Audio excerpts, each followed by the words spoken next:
तो चलिए आज एक ऐसी कहानी की दुनिया में चलते हैं जो शुरू होती है एक बहुत बड़े धोखे से, या शायद जो धोखा दिखता है वो है ही नहीं।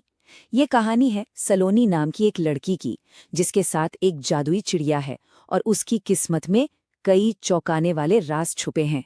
कहानी की शुरुआत होती है एक बहुत ही चौंकाने वाले सीन से। जरा सोचकर देखिए, सलोनी के अपने माँ बाप रघुवीर और शांति उसे जबरदस्ती एक घने जंगल में ले जाकर एक पेड़ से बांध रहे हैं। वो बेचारी रोते बिलखते बस एक ही सवाल पूछ रही है, आप लोग मेरे साथ ऐसा क्यों कर रहे हैं? लेकिन कोई जवाब नहीं, वो उसे वहीं छोड़कर चले जाते हैं। अब बेचारी सलोनी जंगल में अकेली बंधी हुई, उसका दिल तो जैसे टूट ही गया। उसे लगने लगता है कि उसकी सारी मुसीबतों की जड़ सिर्फ और सिर्फ उसकी बदसूरती है, कि उसके सांवले रंग की वजह से ही आज उसके अपने माँ बाप ने भी उसे अकेला छोड़ दिया। और जब सलोनी पूरी तरह से उम्मीद खो चुकी थी, ठीक तभी वहां एक जादुई चिड़िया आती है। वो सिर्फ सलोनी को पहचानती ही नहीं, बल्कि उसे एक वार्निंग भी देती है कि उसकी जान बहुत बड़े खतरे में है। वो फौरन अपनी चोंच से रस्सी काट देती है और सलोनी से कहती है, जल्दी यहां से भागो। लेकिन सवाल ये है कि खतरा क्या है और ये आ कहां से रहा है? अब सीन शिफ्ट होता है और हम वापस सलोनी के घर पहुंचते हैं। वहां एक बहुत ही खतरनाक औरत, जिसका नाम काली है, जोर जोर से दरवाजा पीट रही है। वो रघुवीर और शांति को धमकाते हुए कह रही है, सलोनी को मेरे हवाले कर दो, वरना मैं इस घर को बर्बाद कर दूंगी। और बस यहीं पर कहानी का पहला बड़ा ट्विस्ट आता है। जो हमें अब तक क्रूरता लग रही थी, वो तो असल में एक बलिदान था। मतलब उसके माता पिता ने सलोनी को छोड़ा नहीं था, बल्कि उसी काली नाम की औरत से बचाने के लिए जंगल में छुपाया था। उन्हें पता था कि काली उस रात सलोनी को लेने जरूर आएगी। दूसरी तरफ वो जादुई चिड़िया सलोनी को एक दूसरे सेफ जंगल में ले जाती है और वहां उसे एक और बड़ा सच बताती है कि वो कोई मामूली लड़की नहीं है। उसके अंदर कुछ कमाल की शक्तियां हैं जो अब धीरे धीरे बाहर आने लगी हैं। और इन शक्तियों का सबूत वो तो फौरन ही मिल जाता है। पास के ही राज्य का एक राजकुमार शौर्य एक चिड़िया का शिकार कर रहा होता है, लेकिन उसका तीर गलती से सीधा सलोनी के सीने के आर पार निकल जाता है। पर कमाल देखिए, सलोनी को एक खरोच तक नहीं आती, वो जस की तस खड़ी रहती है। लेकिन रुकिए, इस पूरे चमत्कार को देखने वाला सिर्फ राजकुमार ही नहीं था। झाड़ियों में छिपकर एक भेड़िया भी ये सब देख रहा था, और उसे देखते ही समझ में आ गया कि बस यही है वो लड़की जिसकी उसे सालों से तलाश थी। अब ये भेड़िया कौन था? असल में ये एक इंसान था, संतोष नाम का। वो अपनी पत्नी पर बहुत जुल्म करता था, जिसकी वजह से एक तपस्वी ने उसे भेड़िया बनने का श्राप दे दिया। और उसका श्राप तभी टूट सकता था जब वो 5 साल बाद किसी चमत्कारी लड़की से शादी करे, और वो लड़की सलोनी थी। तो अब भेड़िया मौका देखता है और झट से सलोनी को उठा ले जाता है, जाहिर है जबरदस्ती शादी करने के लिए। लेकिन हमारी जादुई चिड़िया भी कम नहीं थी।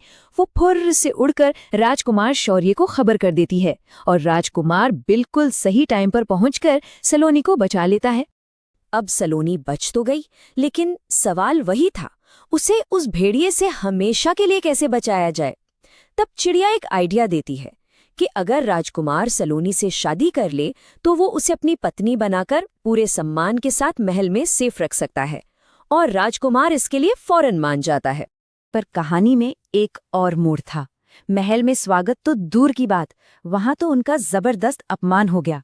राजा सलोनी के सांवले रंग को देखकर इतना भड़क गए कि उन्होंने इस शादी को मानने से ही इनकार कर दिया, और गुस्से में अपने ही बेटे और नई बहू को राज्य से निकाल दिया।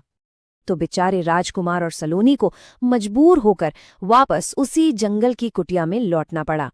लेकिन कहानी अभी खत्म कहाँ हुई थी। राजा को तो बिल्कुल अंदाजा नहीं था कि उनका ये फैसला उन्हीं के लिए कितना खतरनाक साबित होगा। और हुआ भी वही। कुछ ही दिन बाद देखिए किस्मत का खेल। राजा शिकार के लिए जंगल गए, और उसी भेड़िए ने उन पर हमला कर दिया। भेड़िए का जहर राजा के पूरे शरीर में फैल गया, और उनकी हालत ऐसी हो गई कि वो मौत के मुंह में पहुंच गए। महल में हड़कंप मच गया। राज्य के सबसे बड़े वैद्य हकीम बुलाए गए। सबने अपनी पूरी ताकत लगा दी, पर राजा को कोई नहीं बचा पाया। आखिर में सबने हाथ खड़े कर दिए और कहा कि अब इन्हें सिर्फ एक ही इंसान बचा सकता है। और वो कौन थी? जी हाँ, वही लड़की जिसे राजा ने खुद अपने महल से निकाला था, सलोनी। उधर जंगल में भी एक्शन चल रहा था। भेड़िए ने फिर सलोनी पर हमला किया, पर इस बार राजकुमार ने उसका खेल ही खत्म कर दिया। और ठीक उसी वक्त राजा का मंत्री उन्हें ढूंढते ढूंढते वहां पहुंच गया और महल चलने की मिन्नतें करने लगा। महल पहुंचकर सलोनी ने जैसे ही राजा के माथे पर हाथ रखा, बस एक पल में जैसे कोई जादू हो गया, राजा बिल्कुल ठीक हो गए। और जैसे ही ये चमत्कार हुआ, दरबार में एंट्री होती है काली की। अब वक्त था कहानी के सबसे बड़े, सबसे आखिरी राज के खुलने का। पता है काली कौन थी? वो कोई विलन नहीं, बल्कि सलोनी की प्रोटेक्टर थी, उसकी रक्षक। काली ने कुछ नहीं किया, बस सलोनी के सिर से एक बाल तोड़ा, और उसी पल मानो कोई जादू का पर्दा हट गया हो। सलोनी का वो सांवला रूप, जिसे सब बदसूरत कहते थे, वो गायब हो गया, और इसकी असली खूबसूरती, जो किसी अप्सरा से कम नहीं थी, सबके सामने आ गई। तब काली ने पूरा राज खोला। उसने बताया कि सलोनी तो बचपन से ही बहुत खूबसूरत थी, लेकिन उसकी शक्तियों की वजह से कोई उसका गलत इस्तेमाल ना करे, बस इसीलिए काली ने उसकी असली सुंदरता को एक परछाई के नीचे छिपा दिया था। और बस कहानी अपने अंत पर पहुंचती है। सलोनी अपने माँ बाप से मिलती है और सालों का दर्द आंसुओं में बह जाता है। राजा को भी अपनी गलती का एहसास हुआ, उसने माफी मांगी और पूरा परिवार एक हो गया। सलोनी को न सिर्फ अपना परिवार वापस मिला, बल्कि वो इज्जत भी मिली जिसकी वो हमेशा से हकदार थी। तो ये कहानी खत्म होती है, लेकिन अपने पीछे एक बहुत बड़ा सवाल छोड़ जाती है कि असली सुंदरता आखिर है क्या? वो जो हमें आंखों से दिखती है, या वो जो किसी के अंदर, उसके दिल में, उसके गुणों में छिपी होती है? इस पर जरूर सोचिएगा।